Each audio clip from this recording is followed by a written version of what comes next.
Hello, my name is Ronnie Nokon, and I am the lower school counselor at GMLS. And I'm here to provide some information about the presentation that we gave last Thursday on growing healthy friendships. So, quickly, I'm going to go through social emotional milestones in second and third grade, how friendships develop, how you can support healthy friendships and helping your children establish boundaries, and how we can partner with you, the school and home, to ensure that kids are continuing to develop healthy friendships. So here is a picture of myself in second and third grade, and same thing with Allie Hauser, our head of school. And probably when we think back to that time, it was a little bit more simple for us. We could go outside our house and basically play with our friends out in the neighborhood. We didn't really have to set up play dates. Things were a little bit less complicated. But now for kids, it can be sort of a rough time socially and emotionally. Kids start narrowing down who their friend groups are. Friendships can change very quickly. Most kids are very eager to fit in, and they're really starting to develop their personalities. So probably some of these things are going to sound familiar to you, but by the end of third grade, most kids have moments of extreme insecurity and they need lots of encouragement from family and loved ones. They can change from being really upbeat to suddenly very grouchy. They enjoy being part of a team, a group, or a club. They really want to be connected. They spend more time and they're easily influenced by their peers. And then they experience really dramatic emotions. So sometimes they might feel that like everybody is against them and then bounce right back to being just fine. They start seeing things from other points of view and they're really more aware of other people's perceptions of them.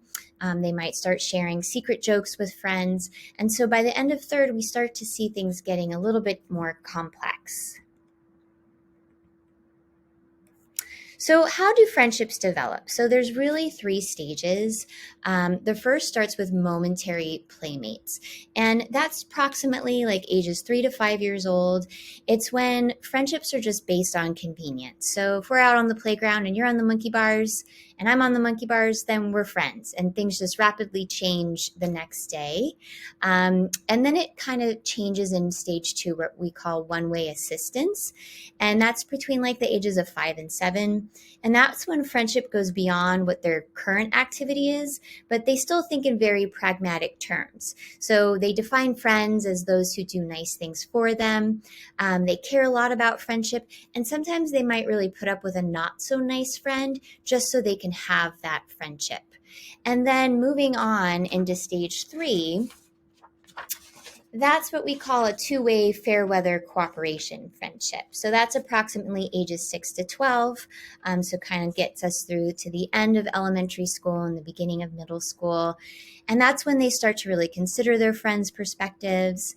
They're very concerned about fairness. They think about things in quite a rigid way. They could be judgmental of themselves and others and evaluate themselves really harshly. And this is the time where they start to develop those like secret clubs, or it becomes even harder to be part of their group. But they also lack some cooperative relationship skills. And so sometimes friendships can be dominated by one person within that friendship. So that brings me to the power of the group. Young children quickly realize that by forming a duo or a small group that they can have a small impact on others. They want to choose their type of play and their playmates. If their play is consistent, they may soon recognize that they're might be popular. Or they declare that they have formed, this power of the group. And so typically this would be like 15%, this social structure starts to form within the classroom. And what we have to remind our kids is that there's still the 85% of the other kids that are eager to also develop friendships.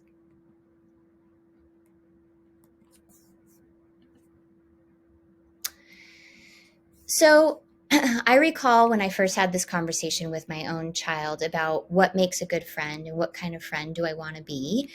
So last Thursday, we had a handout that I'd be happy to share from a book called Me and My Friendships. And it really is about starting to get your child to reflect on who are they as a friend? What qualities do they have? What qualities do they want to work on? And how do they want to be treated? So this is how we can start just having this explicit, direct conversation about how can we develop good friends. So, one way, if your child is seeking other friends, is really practicing building some of these basic social skills.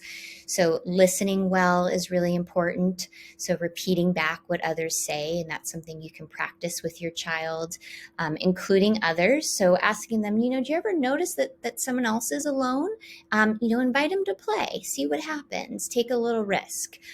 Smiling is huge. A smile is a welcome sign. It shows others that you want to talk to them. Being trustworthy is really important. So friends appreciate when they can trust what you do and what you say. And then being kind. This week is Kindness Week, and we're reminding our kids that little actions make friends feel really good, and it really goes a long way. So how do we as parents support their friendships? The first is this encouragement. So, practicing and supporting their friendships, doing role plays about different scenarios that might come up with friends, offering to schedule play dates since it's not quite as easy as it was for us as kids going out in the street and playing as frequently. And then most importantly, just worrying a little less. So probably you recall what I said was very typical by the end of third grade is that kids might have a really big reaction and then be fine the next day. They're also looking for our reaction. So making sure that we're listening and validating their feelings when a friendship issue comes up, but also acknowledging that it's really important that they have problem solving skills and that they practice those in their relationships.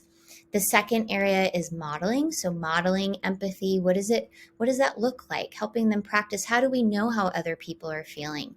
And then just showing inclusion as parents. So recently we had a discussion about like birthday cards and invitations and just being aware of how putting those things out there publicly can potentially make others feel. And our kids are looking to us for that direction.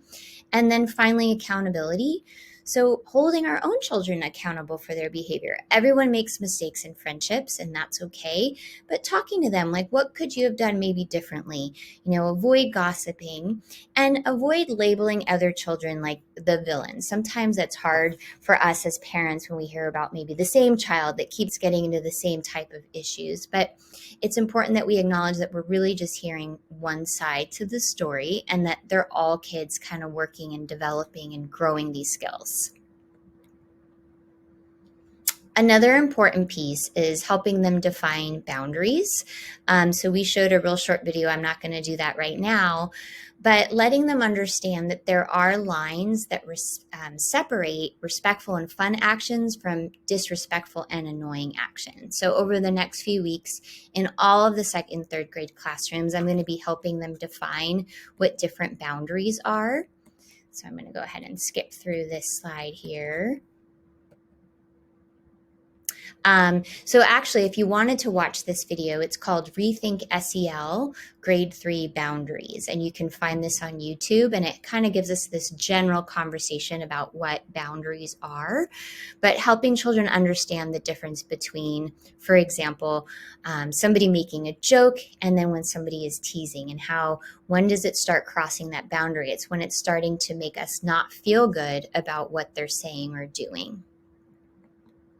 So how do we support your children and work with you?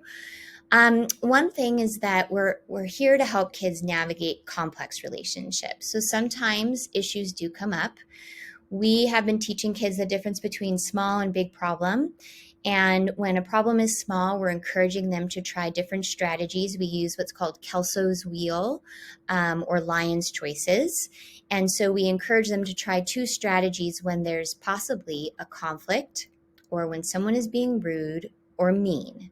And if those strategies don't work and they've tried two things and the person's continuing with this behavior, they can't solve the problem, then we ask them to go to a trusted adult. So that would be on campus, their teacher, myself, the counselor, and administrator, and then we'll help them problem solve and work through some of these issues with other students. Now, when it goes into the category of bullying, that's a different story. That's when something's done repeatedly, it's planned and done on purpose. The target of the bullying is upset. The bully is trying to gain control. There's usually an imbalance of power. The bully is blaming the target, and the target wants to stop the bully's behavior, but the bully does not want to stop, and it's not something that we can resolve just through mediation.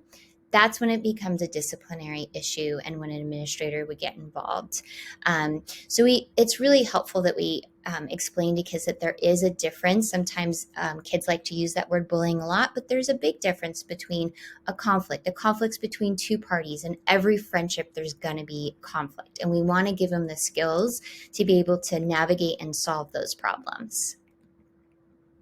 So sometimes when I do a mediation with students and we still see the problem continue, I might have them come in and work on a contract for getting along.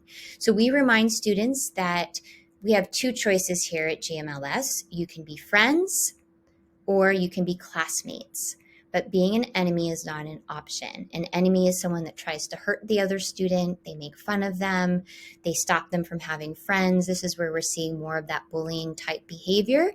And we let them know that that's not acceptable, but you can choose. You do not have to be friends with everyone, but you have to be a classmate. A classmate respects one another.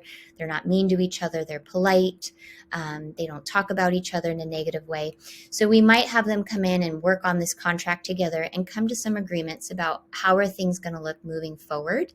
And any time that we do a mediation where it gets to this level, especially where they're filling out a contract, we always contact parents as well and make sure they understand that we had this discussion and these are what the agreements are so that you can also support what we've established at home. So we had a drawing on Thursday for a friendship crew game. This is an opportunity. Different games and activities are out there that help you have these conversations with your children. This one's great for just doing role plays and practicing different scenarios. But if you ever have any questions, I'm always here to answer them, or any specific situation comes up. It's an open door policy. Please feel free to contact me by